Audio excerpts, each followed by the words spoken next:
निम्न प्रणाम। राम राम। राधे राधे। स्वागत है आप सबका एक बार फिर से शब्दवाणी क्लासेज पर। तो आज है 17 जून और अपन चर्चा करेंगे 17 जून के कुछ महत्वपूर्ण करंट अफेयर्स के क्वेश्चन पर। इससे पहले मैं आपको अगर बता दूं तो सुबह मैंने जल्दी एक वीडियो और बनाया था इसी सेम पर, लेकिन उसमें थोड़ी प्रॉब्लम आ रही थी, थोड़ा एरर आ रहा था। तो मैंने सोचा क्यों ना दूसरा वीडियो बना दूं। तो ये अपना सेम क्वेश्चनों पर आज का दूसरा वीडियो है, क्योंकि पहले का वीडियो था उसमें थोड़ी साइड आवाज आ रही थी, तो उसकी वजह से अपन को ये दूसरा वीडियो बनाना पड़ रहा है। आशा करते हैं कि इसमें आपको एकदम स्पष्ट सुनाई देगा। तो आज है 17 जून और 17 जून के करंट अफेयर्स का जो अपना पहला क्वेश्चन है, तो चलते हैं अपने पहले क्वेश्चन की तरफ। आपसे निवेदन रहेगा कि आप अपनी जो क्लास है शब्दवाणी क्लासेज की करंट अफेयर्स की, उसको पूरा पूरा जरूर देखें और कमेंट भी करते रहिए, ताकि मेरे को पता चले कि किस प्रकार की क्लासें अपलोड हो रही हैं। अगर किसी प्रकार की कोई कमी है, कोई गलती है, कोई एरर रह जाता है, तो उसके बारे में भी आप सूचित करवाइए, उसमें निश्चित ही सुधार किया जाएगा। तो चलते हैं आज की अपनी क्लास की तरफ। आज का अपना जो पहला क्वेश्चन है वो है, राजस्थान सरकार द्वारा ग्रामीण और शहरी क्षेत्रों में नागरिकों को त्वरित और प्रभावी सेवा प्रदान करने के लिए शिविरों का आयोजन कब से कब तक किया जाएगा। जो ग्रामीण और शहरी क्षेत्र में जो जनता है उनको त्वरित मतलब जल्दी और प्रभावी मतलब एकदम सही न्याय प्रदान करने के लिए, प्रभावी सेवा प्रदान करने के लिए शिविरों का आयोजन किया जा रहा है। तो उन शिविरों का आयोजन कब से कब तक किया जाएगा? तो उन शिविरों का आयोजन 12 जून से 15 जुलाई तक किया जाएगा। कब से कब तक किया जाएगा? 12 जून से 15 जुलाई तक। अगर और जानकारी देखें, अगला क्वेश्चन, विकसित भारत रोजगार और आजीविका मिशन के अंतर्गत केंद्र सरकार के द्वारा वित्त वर्ष 2026-27 के लिए कितने करोड़ रुपए का बजट जारी किया गया है? तो पहले जो अपनी मनरेगा थी उसके स्थान पर एक नई योजना लागू कर दी गई, वीबी रामजी। तो उसके अंतर्गत वित्त वर्ष 2026-27 के लिए केंद्र सरकार ने बजट जारी किया है कि 2026-27 में अपन को इस योजना पर इतने रुपए इन्वेस्ट करने हैं। तो कुल कितने रुपए का बजट जारी किया गया? तो मैं आपको बता दूं कि 2026-27 के लिए अपना जो बजट जारी किया गया है वो जारी किया है 95,692 करोड़। कितना किया गया है? 95,692 करोड़ रुपए का बजट जारी किया है विकसित भारत रोजगार और आजीविका मिशन के अंतर्गत। 95,692 करोड़। और जानकारी देखें इसके बारे में, तो यहां पर अपन देख सकते हैं कि वीबी रामजी विकसित भारत ग्रामीण रोजगार आजीविका मिशन, जिसका पूरा नाम है विकसित भारत रोजगार और आजीविका मिशन, मनरेगा की जगह लेने वाला एक नया ऐतिहासिक ग्रामीण रोजगार कानून है। पहले मनरेगा था, मनरेगा के स्थान पर नया कानून आया है। यह योजना ग्रामीण परिवारों को सालाना 125 दिन के रोजगार की गारंटी देती है। ग्रामीण में जो परिवार रहते हैं जिनके जॉब कार्ड बने हुए हैं उनको 125 दिन तक, साल में 125 दिन तक रोजगार प्रदान किया जाएगा, जबकि मनरेगा में यह सीमा 100 दिन थी, 25 दिन ज्यादा की है। लागू कब से की जाएगी? तो ये जो वीबी रामजी योजना है यह 1 जुलाई 2026 से लागू की जाएगी, मतलब अगले महीने की 1 तारीख से लागू की जाएगी केंद्र सरकार द्वारा। अब इसमें केंद्र सरकार ने जो कुल बजट जारी किया था उसमें राजस्थान को कितना हिस्सा मिलेगा? तो उसमें राजस्थान को मिलेगा 7,581 करोड़। कितने रुपए मिलेंगे? 7,581 करोड़ राजस्थान को केंद्र द्वारा मिलेंगे। और राज्य सरकार द्वारा इस योजना के लिए 4,000 करोड़ की राशि जारी की गई है। 7,000 करोड़ केंद्र सरकार द्वारा, 4,000 करोड़ राज्य सरकार के द्वारा। अगर इनको कुल मिलाऊं तो कुल राशि हो जाएगी 11,581 करोड़। कितनी हो जाएगी? 11,581 करोड़। थोड़ा बेहद इस योजना के बारे में जानकारी ले लेते हैं कि इस योजना की मुख्य विशेषता क्या है। तो गारंटीकृत रोजगार, मतलब रोजगार की गारंटी है। साल में 125 दिन आपको पक्का पक्का रोजगार देगी सरकार। और इसके बाद में अगर आपको रोजगार नहीं मिला तो बेरोजगारी बता दिया जाएगा, अलग से रुपए और डाले जाएंगे अगर रोजगार नहीं मिला तो। फिर पारदर्शी भुगतान, आपका काम पूरा हो गया उसके 15 दिनों के भीतर आपको अपनी मजदूरी मिलेगी। ऐसा नहीं है कि 1-2, 3-3 महीने, 4-4 महीने आपको भुगतान ना किया जाए, नहीं, 15 दिनों के भीतर, 15 दिनों के अंदर अंदर आपको भुगतान किया जाएगा। और अगर 15 दिनों के अंदर भुगतान नहीं किया जाए तो सरकार आपको हर्जाना और देगी। यह इस अधिनियम के तहत, इस गारंटी के तहत है, इस योजना के तहत है। फिर डिजिटल व्यवस्था, पूर्ण रूप से यह काम डिजिटल रूप से आपको उपलब्ध मिलेगा। आपका नाम कहां चल रहा है या आपको कहां पर काम पर जाना है, आपके खाते में रुपए कब डालेंगे, कितने डालेंगे, पूरी पूरी जानकारी आपको मिलेगी। फिर है कृषि विराम। कृषि विराम क्या है कि यह सब काम करने वाले किसान होंगे, सामान्य जनता होगी, ग्रामीण क्षेत्र के सामान्य नागरिक होंगे, तो वो भी अपने खेत में काम करेंगे, बुआई करेंगे, कटाई करेंगे। तो सरकार ने कहा है कि जब बुआई और कटाई का समय होगा तो पूरे एक साल में 60 दिन तक, कितने दिनों तक, 60 दिन तक अस्थायी काम रोक घोषित कर सकती है कि 60 दिन तक काम को रोक देंगे। अगला क्वेश्चन, तीसरा क्वेश्चन काफी इंपॉर्टेंट क्वेश्चन है।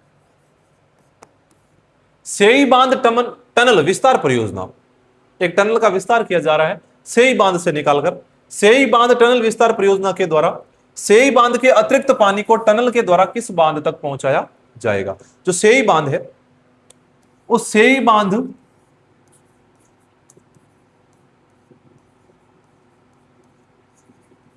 का जो पानी है उसको नहर के द्वारा एक दूसरे बांध तक पहुंचाया जा रहा है। तो किस बांध तक पहुंचाया जा रहा है, किन दो बांधों को आपस में जोड़ा जा रहा है? तो मैं आपको बता दूं कि सेई बांध को अपना जो जवाई बांध है, कौन सा बांध है? जवाई बांध। उस जवाई बांध से जोड़ने के लिए एक टनल परियोजना है, सेई बांध टनल परियोजना। क्यों जोड़ा जा रहा है? क्योंकि सेई बांध में जब वर्षा के समय अतिरिक्त पानी होता है तो उसको छोड़ना पड़ता है, और जब वो छोड़ते हैं तो वो गुजरात में चला जाता है। तो क्यों ना यहां पर अतिरिक्त जो पानी होता है उसको जवाई बांध तक पहुंचा दिया जाए और बाद में नहरों के द्वारा उसको जालोर और सिरोही क्षेत्रों में सिंचाई के लिए प्रयोग में ले लिया जाए। इसीलिए इस टनल का विस्तार किया जा रहा है। फिर अगला अपना क्वेश्चन, चौथा क्वेश्चन है, छोटा कैसे हो रहा है? हाँ ठीक है। 29वां राष्ट्रीय ई गवर्नेंस सम्मेलन 1 और 2 जुलाई को कहां पर आयोजित किया जाएगा? 29वां राष्ट्रीय ई गवर्नेंस सम्मेलन, प्रश्न पूछा जा सकता है कि 1 और 2 जुलाई को फलाने स्थान पर आयोजित जो ई गवर्नेंस सम्मेलन था वो कितने नंबर का था? तो 29वें नंबर का। कितने? 29वें नंबर का ई गवर्नेंस सम्मेलन 1 और 2 जुलाई को कहां पर आयोजित किया जाएगा? तो अपने राजस्थान की राजधानी जयपुर में आयोजित किया जाएगा। देखो, 29वां राष्ट्रीय सम्मेलन राजस्थान इंटरनेशनल सेंटर जो जयपुर में है वहां पर आयोजित किया जाएगा 1 और 2 जुलाई जो आने वाली है उस डेट में। इस सम्मेलन का आयोजन जो प्रशासनिक सुधार एवं लोक शिकायत विभाग, इलेक्ट्रॉनिक्स एवं सूचना प्रौद्योगिकी मंत्रालय और राजस्थान सरकार द्वारा संयुक्त रूप से किया जा रहा है। इसका आयोजन किसके द्वारा किया जा रहा है? तो अपने जो प्रशासनिक सुधार और लोक शिकायती विभाग और इलेक्ट्रॉनिक्स एवं सूचना प्रौद्योगिकी मंत्रालय, इसके साथ ही राजस्थान सरकार द्वारा संयुक्त रूप से किया जा रहा है। अब इसमें क्या किया जाएगा? इसमें ई गवर्नेंस पुरस्कार प्रदान किया जाएगा।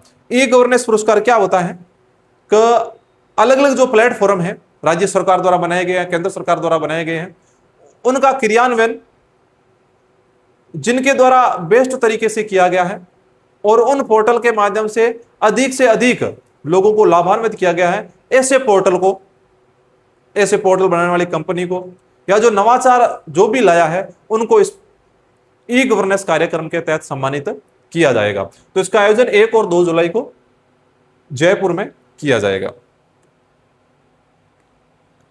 यहां पर अपन देख सकते हैं जो पूरा कार्यक्रम है उसकी नीचे थीम भी दे रखी है, Viksit Bharat 2047 AI enabled data driven and secure digital governance इसकी थीम है। याद रखना, पूछी जा सकती है। यह है 29वां national conference E governance Jaipur Rajasthan 1-2 जुलाई 2026। अगला क्वेश्चन भारत के प्रधानमंत्री यशस्वी नरेंद्र मोदी जी के बारे में है कि हाल ही में अपने जो भारत के प्रधानमंत्री है श्री नरेंद्र मोदी, उनको किस देश के द्वारा अपने सर्वोच्च राष्ट्रीय सम्मान order of the white double cross first class से सम्मानित किया गया? ऐसा कौन सा देश है जिसका सर्वोच्च राष्ट्रीय सम्मान है order of the white double cross first class? इसके द्वारा अपने भारत के जो प्रधानमंत्री है श्री नरेंद्र मोदी, उनको सम्मानित किया गया। तो ये जो अपना सम्मान है, ये मैं आपको बता दूं, जो स्लोवाक गणराज्य है, स्लोवाक गणराज्य का सर्वोच्च सम्मान है, जो हाल ही में श्री नरेंद्र मोदी को दिया गया। यही चीज है कि विशेष समारोह हुआ था स्लोवाक गणराज्य में, वहां पर नरेंद्र मोदी को order of the white double cross प्रथम श्रेणी का पुरस्कार दिया गया। अगर मैं स्लोवाक के बारे में बात करूं तो इसकी राजधानी है वो ब्रातिस्लावा है। क्या है? स्लोवाक की राजधानी ब्रातिस्लावा है, और इसके पड़ोसी देश पोलैंड है, यूक्रेन है, हंगरी है, ऑस्ट्रिया है और चेक गणराज्य है। और इसका इतिहास देखें तो स्लोवाक गणराज्य ज्यादा पुराना नहीं है। 1 जनवरी 1993 में जब चेकोस्लोवाकिया का विभाजन हुआ था, उस समय इस देश का निर्माण हुआ था, स्लोवाक गणराज्य का। अगला क्वेश्चन, हाल ही में केंद्रीय स्वास्थ्य एवं परिवार कल्याण मंत्रालय ने औषधि नियम 1945 में औषधि नियम बनाया गया था, उसमें संशोधन किया। किसने किया? केंद्रीय स्वास्थ्य एवं परिवार कल्याण मंत्रालय ने। इसके तहत छोटे गांवों में किस दवाई की बिक्री पर छूट दी गई, छूट वापस ली गई? इंपॉर्टेंट क्वेश्चन है, दिमाग में सेट करने की कोशिश करना कि ऐसी कौन सी दवाई है जिसकी बिक्री पर पहले छूट प्रदान की गई थी कि छोटे गांव में भी बेची जा सकती है, लेकिन हाल ही में जो स्वास्थ्य एवं परिवार कल्याण मंत्रालय है उसने नियम में संशोधन किया है, और अब कह रहे हैं कि नहीं साहब, जो छोटे गांव है वहां पर आप ये फलानी दवाई नहीं बेच सकते। तो इनमें से कौन सी दवाई है? खांसी की दवाई। बिल्कुल छोटी सी दवाई है, नॉर्मल दवाई है खांसी की दवाई, लेकिन यह सिरप श्रेणी के अंतर्गत आती है।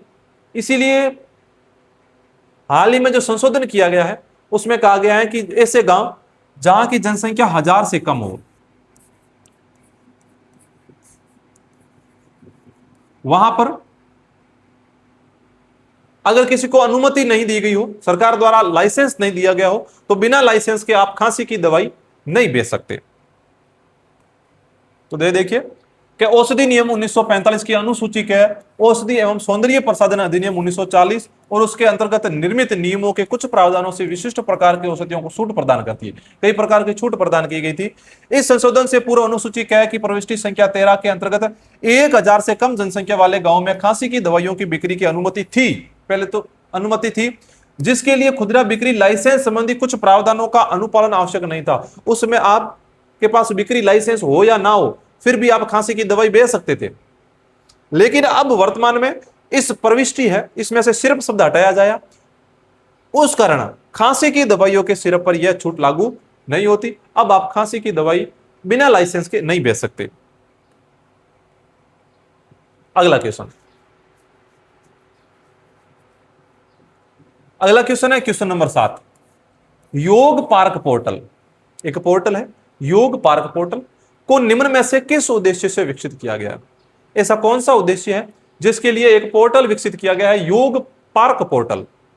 पार्कों को सामुदायिक स्वास्थ्य केंद्रों में बदलना, या फिर फोन के माध्यम से ऑनलाइन योग करवाना, या फिर दिव्यांगजनों को योग करवाना, या फिर पार्क में महिलाओं को हमेशा योग करवाना।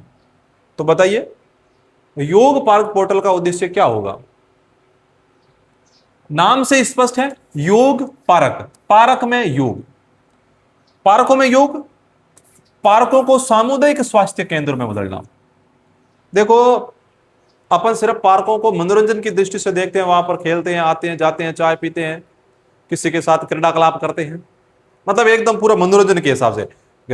जाओ पार्कों में, घूमो, शाम को मजे से कहीं पर बैठो, ठंडी हवा लो और वापस आ जाओ। लेकिन वर्तमान में जो योग पार्क पोर्टल है वो कहता है कि सिर्फ मनोरंजन की दृष्टि से मत देखो। सुबह और शाम जो विभिन्न स्थान पर पार्क है वहां पर आप योग अभ्यास का आयोजन करवाओ, अलग अलग प्रकार के योग करवाओ। उन योगों से लोगों के स्वास्थ्य में भी वृद्धि होगी। तो पार्कों को सामुदायिक स्वास्थ्य केंद्रों के रूप में बदलो, यही इसका उद्देश्य है। तो देखो हाल ही में जो मध्य प्रदेश का खजुराहो है वहां पर अंतर्राष्ट्रीय योग दिवस जो 2026 है उसके संबंध में 25 दिन पहले एक पूर्वापेक्षा कार्यक्रम आयोजित किया गया। पूर्वापेक्षा कार्यक्रम कहां आयोजित किया गया? मध्य प्रदेश के खजुराहो में। उसके दौरान जो आयुष मंत्रालय के राज्य मंत्री थे और स्वास्थ्य एवं परिवार कल्याण के राज्य मंत्री श्री प्रताप राव जाधव ने योग पार्क पोर्टल का शुभारंभ किया। इस पहल का मुख्य उद्देश्य मूल रूप से पार्कों को केवल मनोरंजन स्थान के रूप में नहीं बल्कि सामुदायिक स्वास्थ्य केंद्रों के रूप में बदलना है। पार्कों को केवल मनोरंजन की दृष्टि से मत देखो, इससे आप अपने स्वास्थ्य में सुधार ला सकते हो और हमेशा पार्कों में विभिन्न प्रकार के योग भी करवाए जा सकते हैं। इसके साथ साथ में एक पहले पोर्टल बंद कर दिया गया था, योग संगम पोर्टल। पूछा जा सकता है कि हाल ही में जो प्रताप राव जाधव है उनके द्वारा किस पोर्टल को दोबारा से शुरू किया गया है, तो योग संगम पोर्टल को दोबारा से शुरू किया गया है। अगला क्वेश्चन, 8वां क्वेश्चन, विकसित भारत युवा संसद 2026। विकसित भारत युवा संसद 2026 का आयोजन कब से कब तक किया गया? युवा संसद मतलब संसद के अंदर भारत के विभिन्न क्षेत्र से चुनिंदा युवाओं को बैठने का मौका मिलता है। इससे क्या होता है, युवा जो संसद की कार्यवाही है उसके बारे में जानकारी प्राप्त करते हैं। तो विकसित भारत युवा संसद 2026 का आयोजन कब से कब तक किया गया? तो इसका आयोजन 15 से 17 जून के बीच में। कब किया गया? 15 से 17 जून को, मतलब 15 को, 16 को और आज 17 को, 3 दिन आयोजन किया गया विकसित भारत युवा संसद 2026 का आयोजन। यहां पर आप देख सकते हैं कि भारत के चुनिंदा क्षेत्रों से चुने हुए जो युवा है वो संसद में बैठे हैं। युवा कार्यक्रम और खेल मंत्रालय द्वारा नई दिल्ली में 15 से 17 जून 2026 तक विकसित भारत युवा संसद 2026 का आयोजन किया जा रहा है। इसका उद्देश्य क्या है? लोकतांत्रिक प्रक्रियाओं में युवाओं की भागीदारी को परिपुष्ट करना और शासन, नीतिगत विचार विमर्श और संसदीय कामकाज का व्यवहारिक अनुभव प्रदान करना। जो युवा है उनको शासन के बारे में, विचार विमर्श के बारे में और जो संसदीय कामकाज है उनके बारे में अनुभव प्रदान करना इस कार्यक्रम का उद्देश्य है। अगला क्वेश्चन, 9वां क्वेश्चन, हाल ही में किस देश के द्वारा, हाल ही में ऐसा कौन सा देश है जिसके द्वारा भारत के उच्चायोग के राजनयिक को तलब किया गया? ऐसा कौन सा देश है जिसके द्वारा थोड़े से टकराव के कारण जो भारत का उच्चायोग का राजनयिक उस देश में नियुक्त था उसको उसने तलब कर दिया? पाकिस्तान, श्रीलंका, बांग्लादेश ने या फिर म्यांमार ने? बताओ ऐसा कौन सा देश है जिसने भारत के उच्चायोग के राजनयिक को तलब किया है? तो मैं आपको बता दूं, बांग्लादेश ने हाल ही में भारत के उच्चायोग के जो राजनयिक है उसको तलब किया है। अब तलब क्यों किया गया? थोड़ा टकराव हो गया। कैसा टकराव? कि बांग्लादेश के जो प्रधानमंत्री थे उनका सलाहकार था जाहिद उर रहमान। कौन था? बांग्लादेश के प्रधानमंत्री का सलाहकार था जाहिद उर रहमान। वो एक सम्मेलन में भाग लेने के लिए दिल्ली जो एयरपोर्ट था वहां पर उतरे, लेकिन वहां पर जो इमिग्रेशन अधिकारी थे उन्होंने दिल्ली हवाई अड्डे पर उन्हें लंबे समय तक रोक लिया। अब लंबे समय तक रोक लिया, हालांकि उसके बाद में उनको छूट प्रदान की गई कि आप चले जाओ, लेकिन बाद में वो नाराज हो गए और वहीं से वापस लौटकर ढाका आ गए। वो सोच रहे हैं कि यार छोटा मोटा आदमी थोड़ा ही हूं, इतना बड़ा पद है मेरे पास, मैं बांग्लादेश के प्रधानमंत्री का सलाहकार हूं और मुझे इस प्रकार रोका जा रहा है। तो वो वापस आ गए। उसके बाद में सोमवार दोपहर को बांग्लादेश के विदेश मंत्रालय ने ढाका में जो भारतीय उच्चायोग का राजनयिक था पवन कुमार बधे, कौन था? पवन कुमार बधे, उनको तलब किया। वे फिलहाल ढाका में भारत के कार्यवाहक उच्चायुक्त है। सीधा प्रश्न पूछे कि हाल ही में किस भारतीय राजनयिक को तलब किया गया? तो पवन कुमार बधे को। कहां पर कार्यरत थे? ये बांग्लादेश में कार्यरत थे। अगला क्वेश्चन, हाल ही में किन दो देशों के बीच युद्ध विराम समझौते के बाद होर्मुज जल डमरू मध्य को कई महीनों के बाद पूर्ण रूप से खोला गया है? हाल ही में ऐसे कौन से दो देश थे जिनके बीच में कई महीनों से लड़ाई चल रही थी? अब वो लड़ाई समाप्त हो गई है, उनके बीच में शांति समझौता हो गया है। अब शांति समझौते के बाद में उस युद्ध का ज्यादातर प्रभाव होर्मुज जल डमरू मध्य पर था, अब उसको पूर्ण रूप से खोल दिया गया है। तो किन दो देशों के बीच में था? आपको पता है कि कई महीनों से अमेरिका और ईरान के बीच में लगातार लड़ाई चल रही थी। अब कल की डेट में उनके बीच में समझौता हो गया है और इसकी बदौलत जो होर्मुज जल डमरू मध्य है उसको खोल दिया गया है। अब होर्मुज जल डमरू मध्य कहां है? तो अगर अपन चित्र देखें तो ये ईरान है और इधर अफ्रीका महाद्वीप के Kuwait, Bahrain, Qatar, UAE, Oman, ये कुवैत है, ये इराक है, ये सऊदी अरेबिया है। तो ये छोटे छोटे क्षेत्र हैं। इसके बीच में ये जो जल संधि है, यहां से जो भी जहाज निकलते हैं तेल लेकर, उनको यहां से निकलना पड़ता है और फिर वे आगे भारत की तरफ, पाकिस्तान की तरफ तथा अन्य जो पूर्वी देश है उनकी तरफ जाते हैं। अब ये होर्मुज जलडमरू मध्य है, यहां पर इसके बीच की दूरी है वो लगभग 35-36 किलोमीटर ही है। इन दोनों के बीच की दूरी 35 से 36 किलोमीटर ही है। इसको अब खोल दिया गया है। अब इसका नाम है होर्मुज जल डमरू मध्य। जल डमरू मध्य इसीलिए कहा जाता है जल डमरू, जल का डमरू। डमरू कैसा होता है?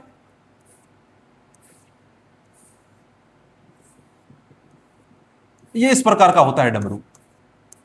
ये बड़ा क्षेत्र, ये बड़ा क्षेत्र, बीच में संकरा क्षेत्र। जल मतलब इधर भी जल, इधर भी जल, बीच में सकड़ा क्षेत्र। इधर भी जल है, इधर भी जल है, बीच में सकड़ा क्षेत्र है, इसलिए इसका नाम पड़ गया जल डमरू मध्य। ऐसा जल जो डमरू के समान हो, तो इसका नाम पड़ा जल डमरू मध्य। इसको हाल ही में खोला गया है। तो देखो, होर्मुज जल डमरू मध्य पश्चिमी एशिया की एक प्रमुख जल संधि है जो ईरान के दक्षिण में फारस की खाड़ी को ओमान की खाड़ी से अलग करता है। पूछा जा सकता है कि होर्मुज जो जल डमरू मध्य है वो किसको जोड़ता है? फारस की खाड़ी को ओमान की खाड़ी से जोड़ भी है। इसके दक्षिण में संयुक्त अरब अमीरात और ओमान का मुसंदम नामक वही क्षेत्र है।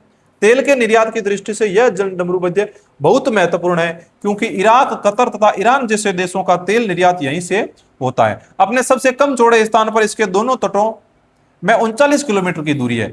कई जगहों पर इसकी दूरी 35 और 36 किलोमीटर तक बताई जाती है, लेकिन कई जगहों पर 39 किलोमीटर भी बताई जाती है। यह ईरान को ओमान से अलग करती है। किसको? ईरान को ओमान से अलग करती है। यहां पर अपन देख सकते हैं, ये देखिए, ईरान को ओमान से क्या करती है?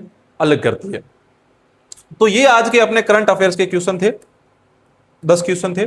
आशा करता हूं कि आपने पूरी क्लास देखी होगी और आपको क्लास पूर्ण रूप से पसंद भी आई होगी। इसके साथ साथ में आपको बहुत बहुत धन्यवाद कि आप क्लास के अंत तक बने रहे। तो थोड़े सपोर्ट के नाते आप शब्दवाणी क्लासेस के यूट्यूब चैनल को सब्सक्राइब भी कर लीजिए, क्योंकि इस पर आपको हमेशा करंट अफेयर्स की क्लासें मिलेगी। और इसके साथ साथ में जो महत्वपूर्ण चीज बनती जा रही है आज के जमाने में, एनसीईआरटी की किताबें, उनका भी अध्ययन लगातार करवाया जा रहा है, क्लासें अपलोड की जा रही हैं। तो यह चैनल आपके लिए बहुत फायदेमंद होने वाला है, इसलिए आप ज्यादा से ज्यादा दोस्तों तक इस क्लास को शेयर कीजिए, इस चैनल को शेयर कीजिए, जिससे उन तक भी इन क्लासों का फायदा पहुंच सके। बहुत बहुत धन्यवाद।